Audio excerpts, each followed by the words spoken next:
let me take this opportunity with a lot of respect to request our elder brother, our statesman, the leader of ODM, Your Excellency Raila Odinga, please come and address us. Wapi makofi ya baba jameni? Baba ni fire si fire.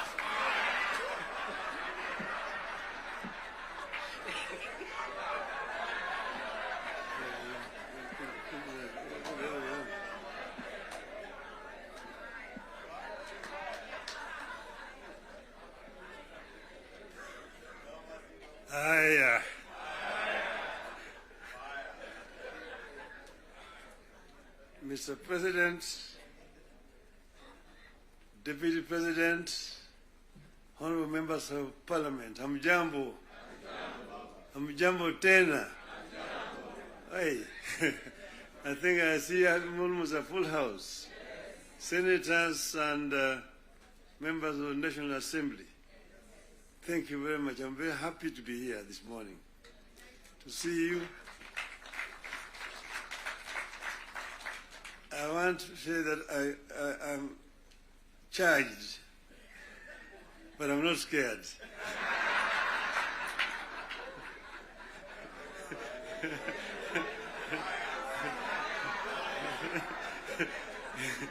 You know, I've been a member of Parliament for this constituency for 20 years. And I used to meet with members of Parliament. I was a Prime Minister.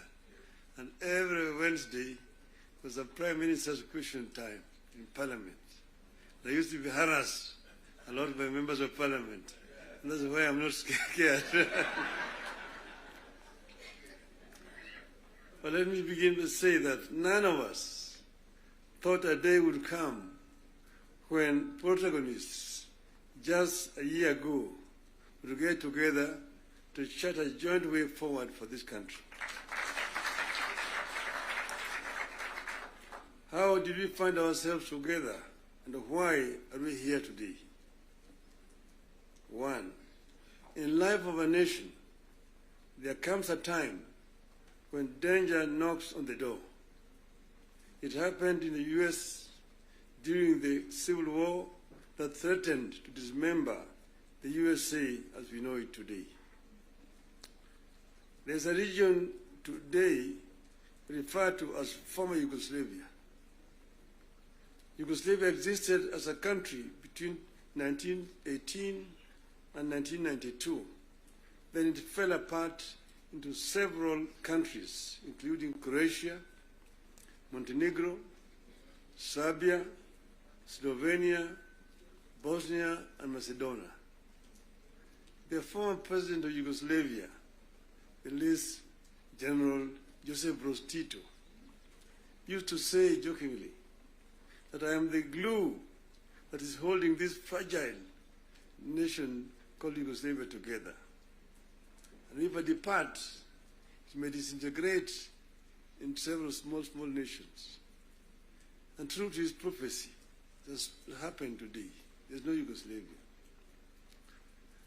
Closer to home here next door is Somalia. In 1991, we were here when Siad Barre was forced to run out into exile where he died. Look at Somalia today. So there are several examples that exist around the world.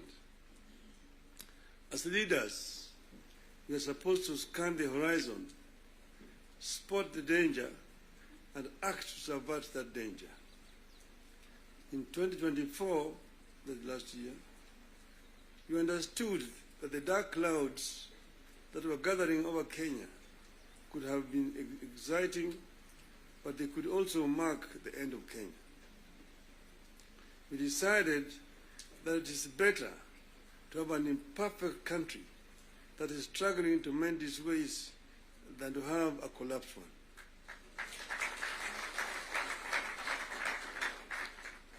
We came together to create an environment in which we can discuss our issues and differences as people of one nation. As you know,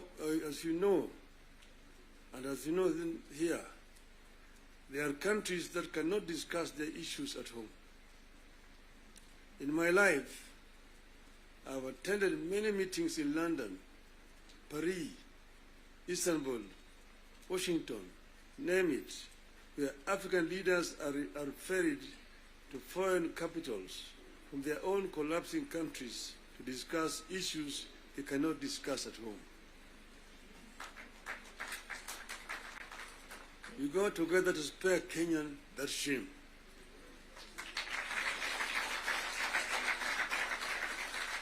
Our object was and remains one, as one U.S. Senator called it, our country, our whole country, and nothing but our country. Having stabilized the nation, how have we performed in the intervening periods? How do we do better? How do we move forward in a way that respects the people of Kenya and that shows that we are alive to the circumstances that triggered our coming together and that we are acting on them? That is our object today. And that's why we are here today. We met and decided that we needed to have, for the first time, a joint parliamentary group meeting. We could now discuss with our members of parliament. It's over 2 months ago, I had an opportunity to discuss in this very same place here with the members of the executive. They came here and actually came with the blueprint of the performance, what they had done up to that time, and what they were intended to continue doing going forward. And I was very candid with them in my discussions with them. And I told them where I thought they were not doing right and what I thought they should be doing rightly. So as always, I'm always very candid indeed. Today, I'm meeting the members of the legislature. As you know, we have got 3 very important institutions: the executive, the legislature, the judiciary. And I'm hoping that in not very far away from today, I will have opportunity to talk to the judiciary as well. So I'm going to be very candid with you people. To talk to you as a former member of parliament.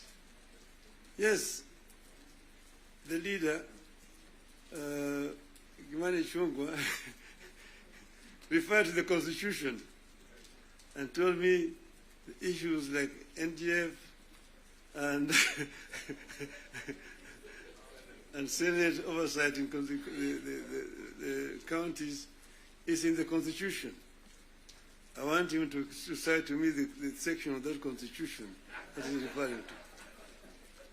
Because as you know, I was very involved with the constitution, making constitution of this country.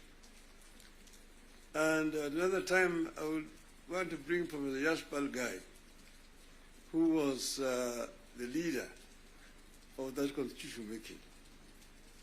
And we went through very many issues. We had committees in the Bomas of Kenya dealing with various segments of that constitution. The executive was one. Legislature is another one. Judiciary is another one. Devolution, other committee. And devolution was very contentious because we had very many people who did not want the devolution because of what had happened at independence. As you know, we started with the devolved system government, Majimbo. The foundation of Majimbo was actually contentious because it was ethnic-based. The colonialists and the settlers had actually instilled fear in the people that all the bigger communities, the bigger tribes at that time, the Luos and the Kikuyus, will lord it over the smaller tribes. And the smaller tribes need to safeguard themselves by creating regions and powers so that they can be able to be protected. That was the basis of Majimbo. And it was a very lengthy discussion at Lancaster House. So KANU accepted Majimbo in London, but with the understanding that they would change it after the independence. So after independence, KANU actually started to frustrate Majimbo by not remitting funds to the regional governments. I want to refer you to the Hansard in the Bunge. There's a motion that was moved by the then leader of opposition at that time, the late Ronald Ngala, of censorship of the Prime Minister, Mr. Jomo Kenyatta, because he had refused to release funds to the regional governments. You need to read that debate. Ngala moved it. It was seconded by Masini Muliro, who was the deputy leader of the opposition. And then KANU, of course, responded. First Jaramogi, Oginga Odinga, and then Tom Mboya responded to that motion. The motion was defeated, but that debate actually is very historical. And I want to refer you to go and read what it said. Eventually, KANU, of course, had to fold up and dissolve, and then eventually Majimbo was also dissolved through a constitutional amendment. And then what happened was what? They created a Ministry of Local Government, which was given a lot of powers. Minister of Local Government. So the Minister of Local Government became an executive minister, just like a Minister for Finance under that constitution at that time. Now they were county councils down there that we capped 265. But then they could not do anything without authority in writing for the Minister of Local Government. So we had all these documents when we were there at Bomas. But then we said we wanted to give more autonomy to the counties so that service delivery could be better improved. We came up with regions at Bomas of Kenya. But there are people who really opposed devolution. The chairman of devolution in Bomas was called Dr. Odhiambo Mbai. He addressed the audience at Bomas, and by the time he finished talking, everybody said that man should be the chairman of that committee, and became the chairman of the committee. And he conducted the matter so well and so effectively that he became a marked person. What did they do to him? In broad daylight, around 11 o'clock, on Ngong Road there, off Ngong Road, in his residence, they sent assassins. And in the presence of his children, they shot him and killed him. The assassins of Mumbai were arrested. Eventually, they were released. So I just want you to know that the revolution has got very many people and very powerful people in this country today. Then, after that, of course, you know that ODM is a product of constitution making. And one of the founding members of ODM is sitting here with you. The other one is the former president, who is a member, and quite a number. We are going to have the 20 years of ODM in October, and all the founding members are going to be invited.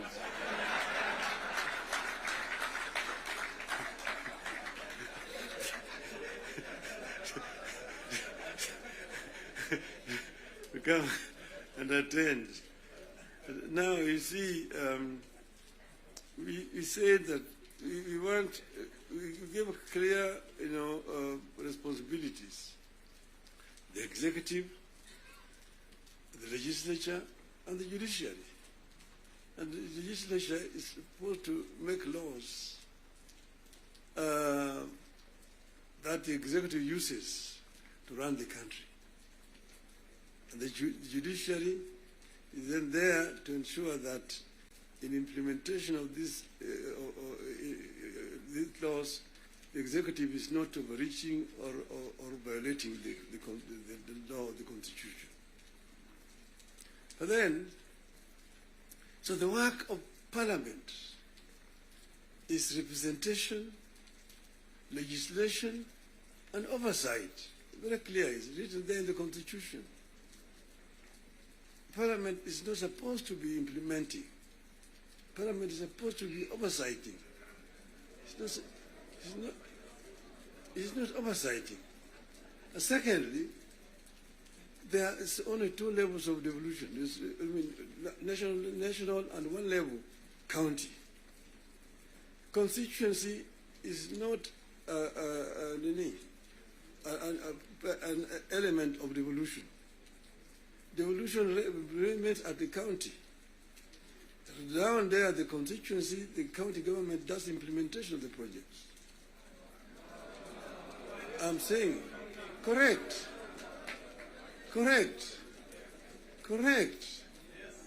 Down at the constituency, it's the county government. By the national government is supposed to do national projects, and we go down there. And there are functions which are clearly been assigned. Functions which have been clearly been assigned to the national government. I will tell you, your legislatures, and a very famous English politician said that I may not agree with what you have to say, but I shall not defend until death your right to say it. So listen to me. Let me say it. And then you'll have a chance to come and respond. So I'm telling you, I know that sometimes the truth is very bitter. I was there, and we discussed with the Karue when he was moving around to bring the CDF.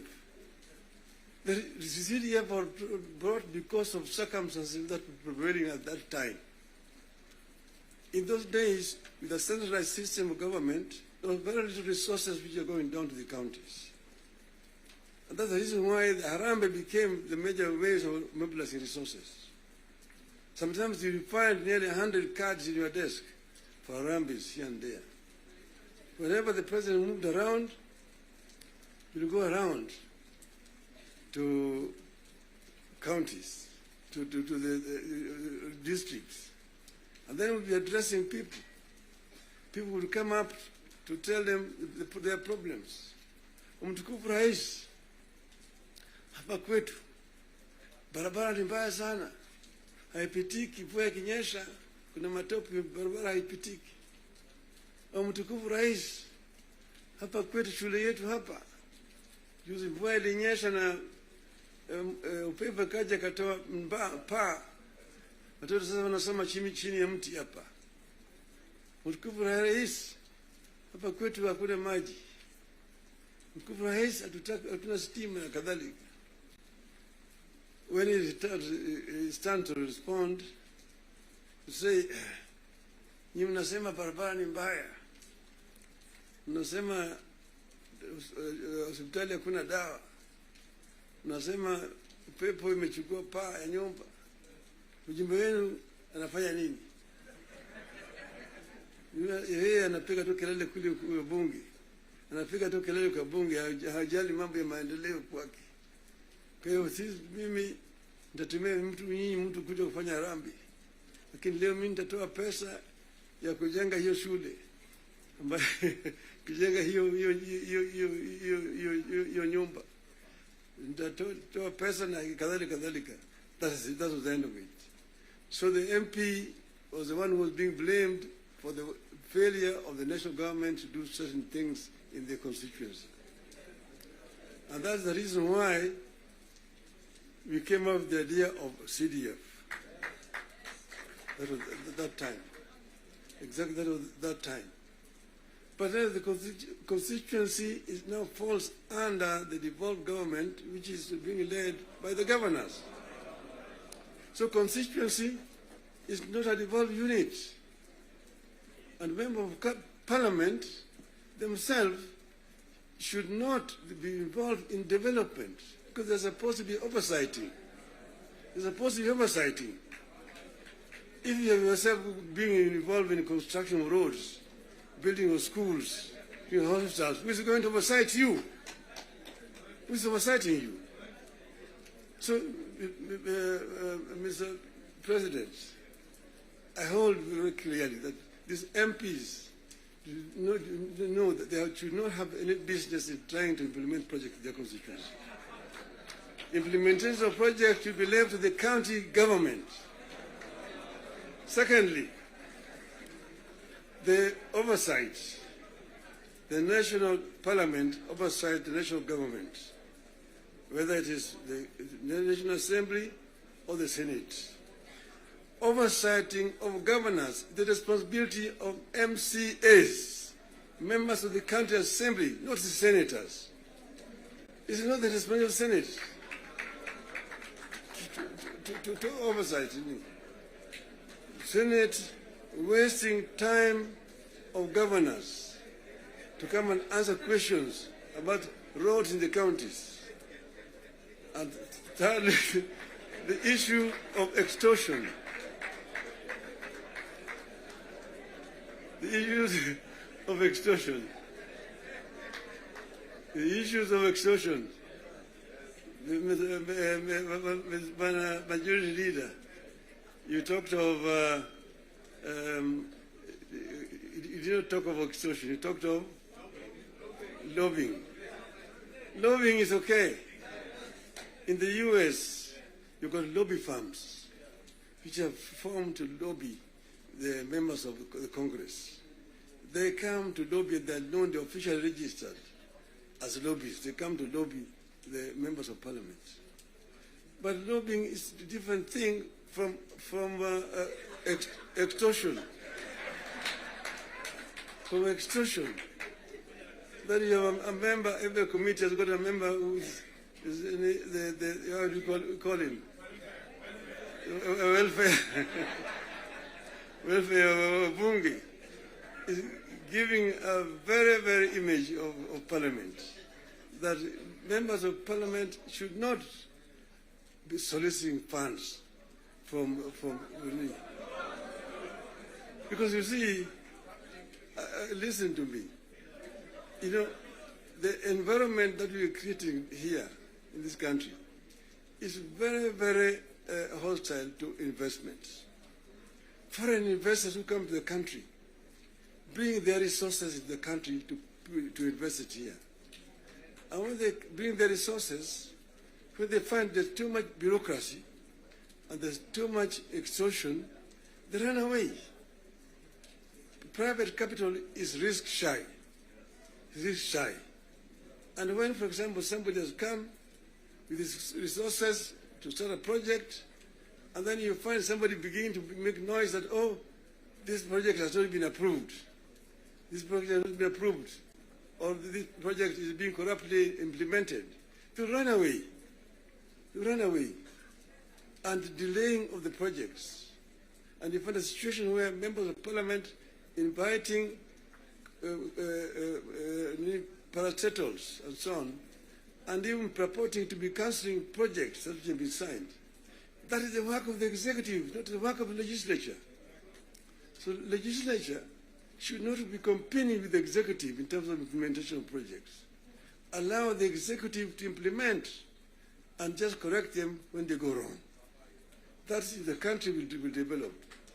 Create a healthy environment for implementation of projects in the country. Then this country will develop. I know I'm being too honest with you people. I know that the facts, the truth sometimes is so painful, but I think it is important to say this to honourable members of Parliament. Thank you very much.